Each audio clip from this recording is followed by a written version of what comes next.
J'ai toujours été un grand fan de la licence Mario, et ce depuis tout petit. Je me rappelle encore des heures passées sur la DS à jouer à Super Mario 64 DS. Et encore, c'est un exemple parmi tant d'autres. New Super Mario Bros DS, Mario Bros tout court sur NES, Super Mario World 1 et 2 sur Game Boy. Enfin bref, le choix est extrêmement varié. Et en 2005, sortit un jeu, Super Princess Peach. C'était un jeu où Peach devait sauver Mario et Luigi, dans un jeu de plateforme plutôt inédit. Parce qu'effectivement, à la place d'avoir des attaques normales comme Mario ou Luigi généralement, Peach devait utiliser ses émotions. Je vous laisse imaginer pourquoi ce choix a été fait par Nintendo. Que le premier jeu Nintendo où on doit utiliser des émotions comme attaque soit le jeu portant un personnage féminin sur sa jaquette. Après ce jeu, Peach n'a jamais été un personnage principal dans aucun jeu. Elle a été certes jouable dans Mario Party, dans Mario Kart, tout ça, mais ça ne compte pas vraiment. Autrement, on pourrait dire que Topi Top ou Goomba ont aussi eu leur jeu. Parce que oui, ils sont jouables dans Super Mario Party, sorti en 2018. Non, effectivement, il faudra attendre cette année pour avoir un vrai jeu Peach. Mais un vrai jeu Peach.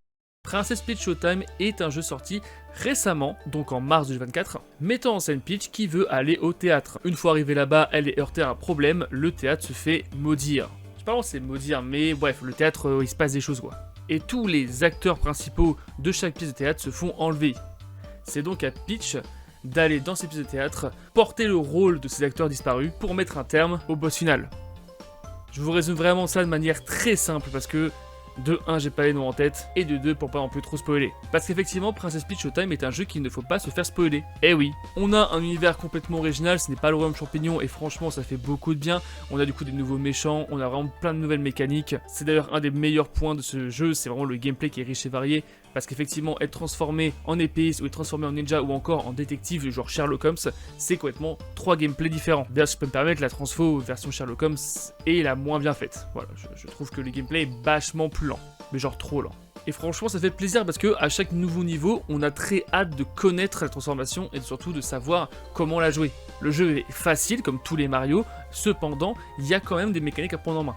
Parfois, le jeu vous dira qu'il faudra appuyer sur X pour voir les commandes du jeu et on se verra très souvent le regarder parce que ne sait-on jamais. D'ailleurs, ça fait plaisir d'avoir un jeu Mario qui soit aussi beau que Wonder, qui était déjà magnifique. Même si, malheureusement, comme la plupart des jeux Switch qui sont un peu ambitieux niveau graphisme, la console a un petit peu du mal. Et parfois, on se retrouve avec des décors un peu à 5 FPS, dommage. Mais la chose qui m'a le plus choqué dans Princess Peach Showtime et qui est quelque chose que je n'ai jamais vu dans d'autres Mario, c'est la mise en scène.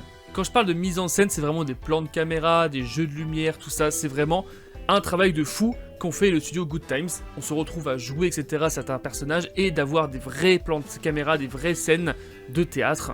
Et ça fait extrêmement plaisir que cet effort-là a été fourni sur un jeu Peach. Parce qu'au-delà des mises en scène, il y a aussi le côté epicness, et ça je vais pas trop en spoiler, mais je n'ai jamais vu un jeu Mario aussi épique que celui-là. Et le fait est qu'ils mettent autant d'efforts sur un jeu Peach, me laisse fort à parier que Nintendo, si le jeu fonctionne, va mettre pareil pour d'autres personnages. Et du coup, j'espère qu'on aura soit un nouveau Wario Land, ou enfin un jeu Waluigi.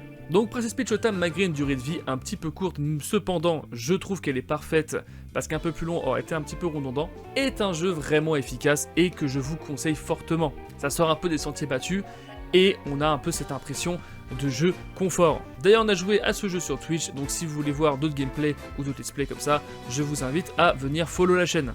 Enfin bref, c'était Pouka pour Push Gaming. Ciao tout le monde.